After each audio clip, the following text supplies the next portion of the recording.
Hi, and welcome to the 2021/2022 school year here at BBMS. For those of you who don't know me, my name is William Brooks. I'm the 8th grade social studies teacher, but I am also teaching gaming and game design this year, which I'm super excited about. Uh, so first of all, I just want to say thank you so much for taking the time to watch this video and be more involved in your students' academic experience and what's going on here at school. I really do appreciate that. So what I'm going to go ahead and do is just kind of cover the course. This shouldn't be too long of a video, but this is for gaming and game design. So let me go ahead and share my screen so you can see my classroom expectations and what we'll be doing for the year, etc. Okay, hopefully it's displayed and sharing. So this is gaming and game design, and this is the first year that I've done this, and I have a lot of hopes for it, and I think it's going well so far, and I'm really looking forward to see where it goes. So course description real quick. Basically, students are going to be playing a variety of board games in here to learn to think critically and learn important social skills, how to, get along with other students, things like that, and learn how to strategize. We're going to be going over a variety of games throughout the years and maybe talk about their history, their rules, etc. And the whole purpose of this course is to get kids engaged in thinking. I know when I was a kid, board games, it was important in my family. It built up a lot of critical thinking skills, I believe, for myself as well as my siblings. So I think it's really important. I'm super glad we're going to be having it here. The learning objectives: start to critically think more, strategize, things like that. I also want students to learn how to work well in a team or a group in order to reach a desired goal and display sportsmanship. Hey, good game, bud. It's okay that I lost. It happens. What can I do to be better for next time? But congratulations to you. You did great, right? Those are one of the skills that we're working on. One of the other learning objectives is to get them to read and follow directions on complex text. So some of the games we'll be playing, it should help them build up their vocabulary, things like that. And then I want them to be able to reflect on those past mistakes they've made in a game and be able to formulate new strategies in order to overcome those obstacles. So once again, this whole class is it's about getting kids to critically think and building an environment where they learn how to work well with others and how to get along with others, building up those social skills. My classroom expectations. So students already know this. One of my biggest expectations is, first of all, be kind and respectful to everyone. Other than that, they need to treat all materials and game pieces with respect. And this includes putting them away in the proper place at the end of the class. So far, they're doing a really great job of that. I know sometimes when we're playing games, especially with young students, they can get carried away and they won't want to clean up. They'll want to finish the game, etc. I've not had that issue so far. So every time when I tell the class eyes and ears on me, they're on it. They know, hey, it's time to stop playing. Mr. Brooks needs our attention.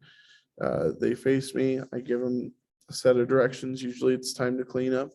And then they clean up, they count their pieces, make sure everything is back in order, and then they bring up their game to me. The other expectation is to make sure they are completing their gaming log each and every day. And we're going to talk more about that when it comes to grading.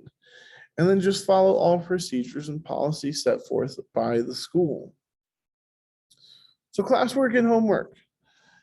So each and every day in this class, and you can already ask your student to show them your notebook, or show you their notebook. They have a gaming notebook. It's specifically for this class. And every day they are expected to log every game they play. So they're going to log the date, what game they're playing, who they're playing, who's all involved. So if it's, if it's multiple people, who is all playing this game right now. And then they're expected to also log how many times they played the game and who won all the different rounds. So that is their expectation every day when they come in class and we are playing a game. And that is to keep them accountable, to make sure they are doing what they are supposed to be doing and they are involved and engaged. These are going to be checked probably weekly or every other week. And if their logs are not up to date, if they're not taking their logs, it's going to significantly hurt their grade.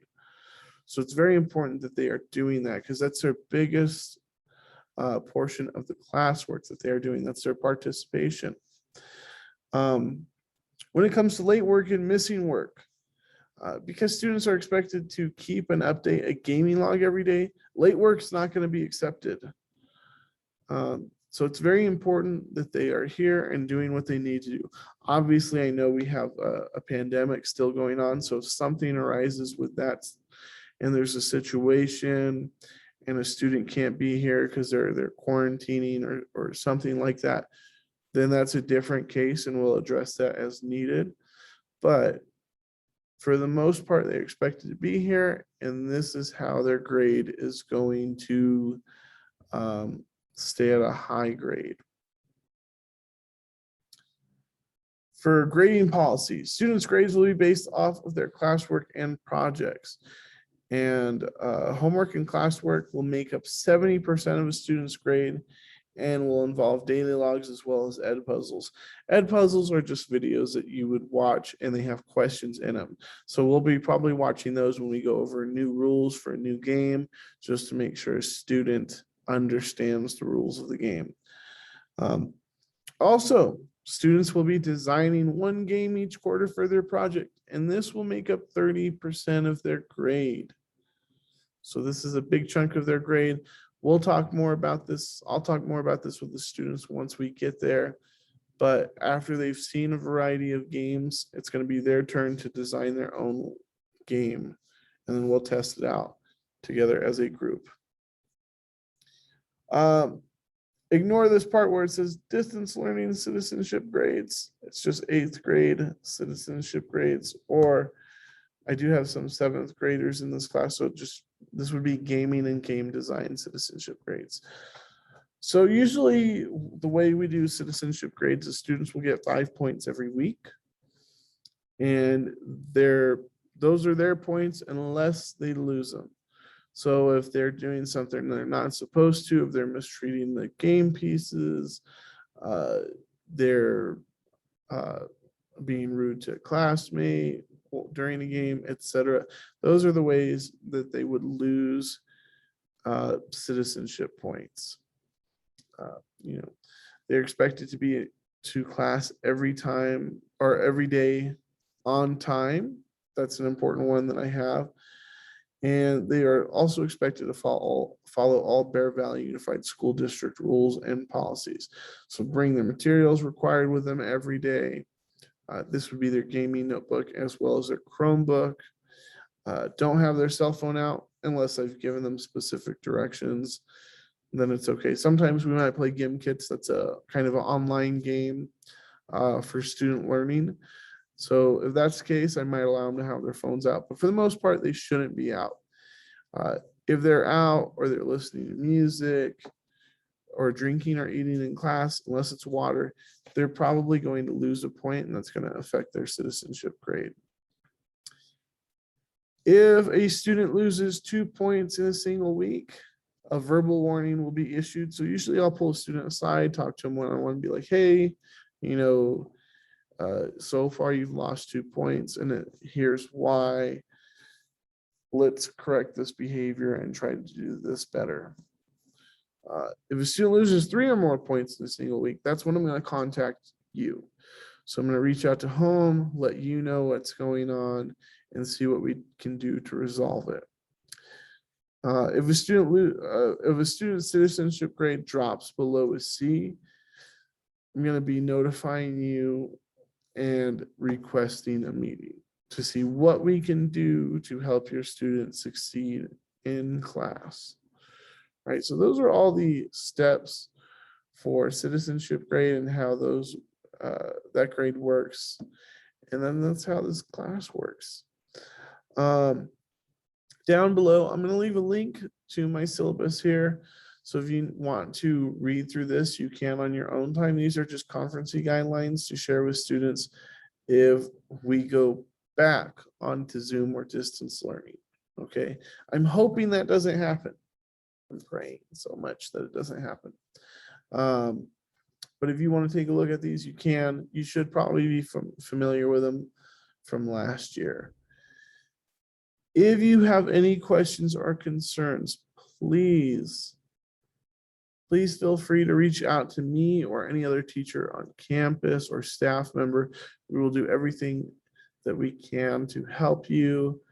But other than that, that is the gaming and game design class. It should be a lot of fun. I'm pretty sure your students are already enjoying it so far. Ask them what games they've played so far, if they like it. Have them teach you those games. They're a lot of fun. Anyways, thank you once again for taking the time, and have a great day. If you have any questions or concerns, please let me know. Thanks.